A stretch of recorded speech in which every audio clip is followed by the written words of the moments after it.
Good morning, beautiful America. I'm very pleased about the progress that my campaign for president is making.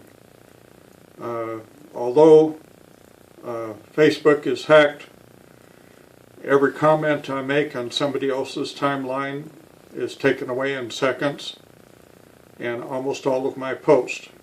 But if you'll look at my timeline, you can go back and see that my plans for dealing with peace in the world are working already.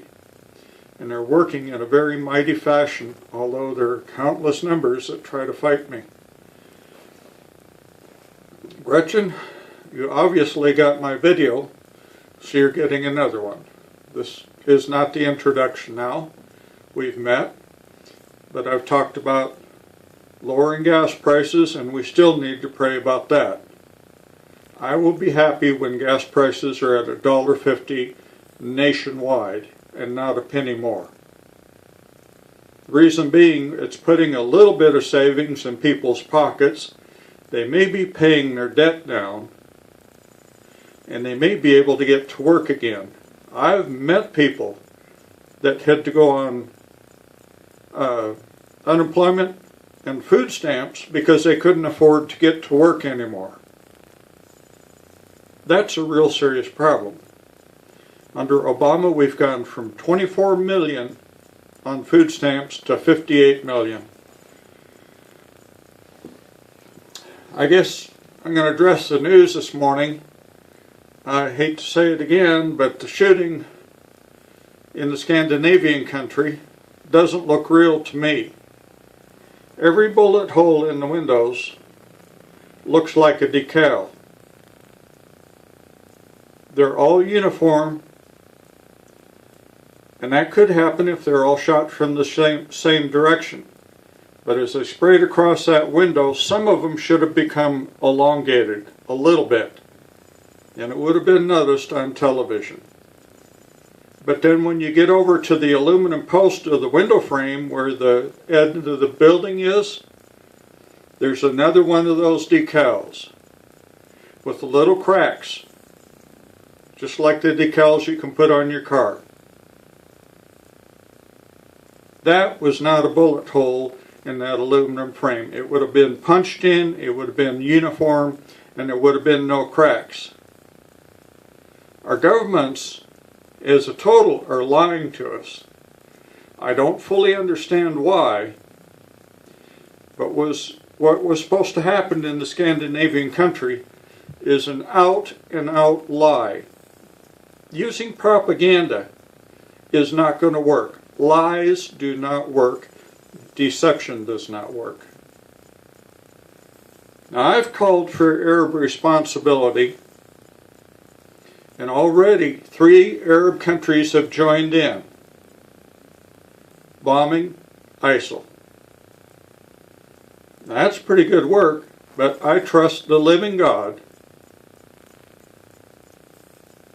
that does these things on my behalf. As president, this country will grow when we get our sticks stacked in a row. Right now, we're playing tiddlywinks with this president. There was a time I thought he was a smart man, I thought he was intelligent, and I thought he had some power. But those days are all gone. He's got nothing.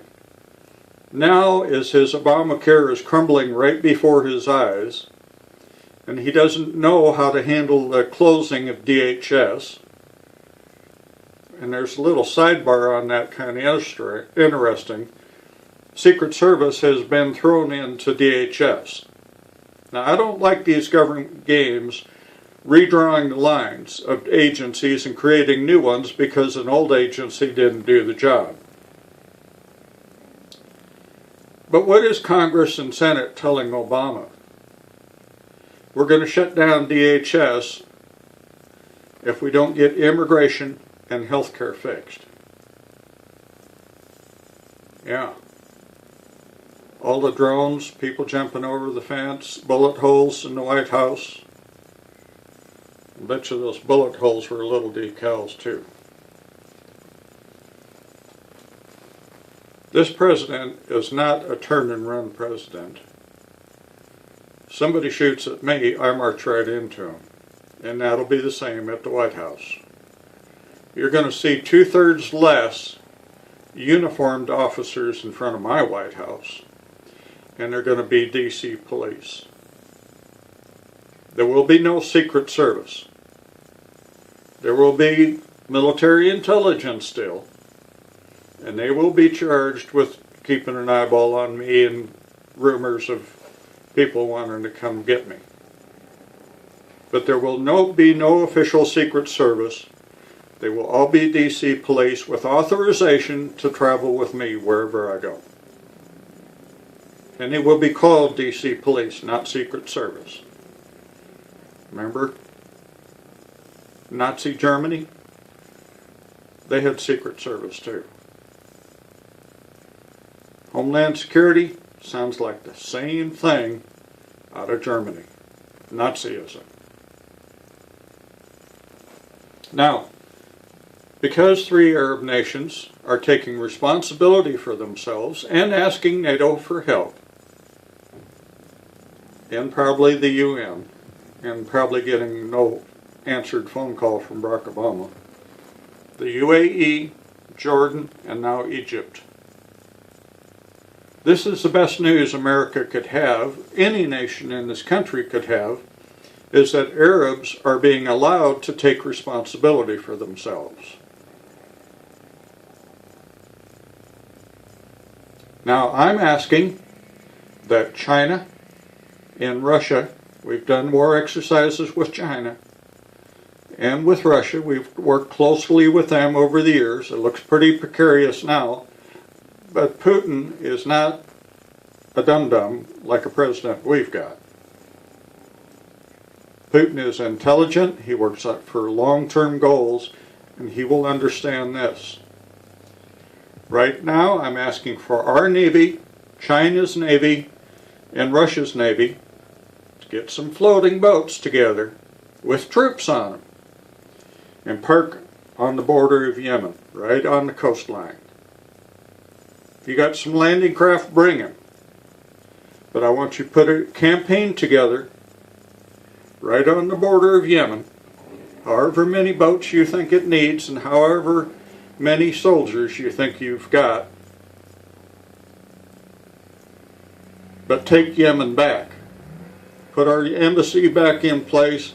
Put any other embassy that was lost by ISIS taking it. I'd like to see that done within the next 2 weeks. Putin, you're a good man. I don't even know who the leader of China is right now, but I understand you're elected. That's a good thing. But go take Yemen back and hold it. That'll be the first phase of the oil embargo and the oil blockade of the Mideast. The only way there's going to be peace is to starve them of their money. Yes, we've got sanctions against Iran, but it's going to take more than that. We've got to discuss this because this is like comedy news today. Fox News, of course. I went there to Fox Corp on 6th Street in New York, Manhattan Island, tried to get an appointment with somebody and was turned away. Well, that's not surprising. They don't really know who I am. They do a little bit now, but I won't embarrass a certain reporter and say that she begs that I watch her show, but it's true.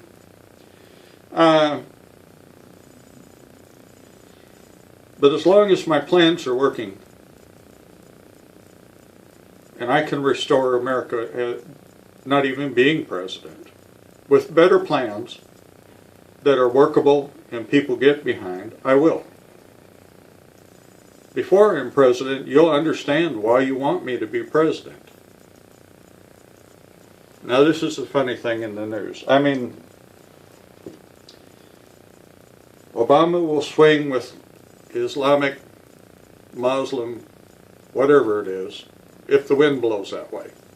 Well, I'm sorry, I'm saved by grace. Jesus did it. He died on the cross for my sins, the perfect sacrifice. I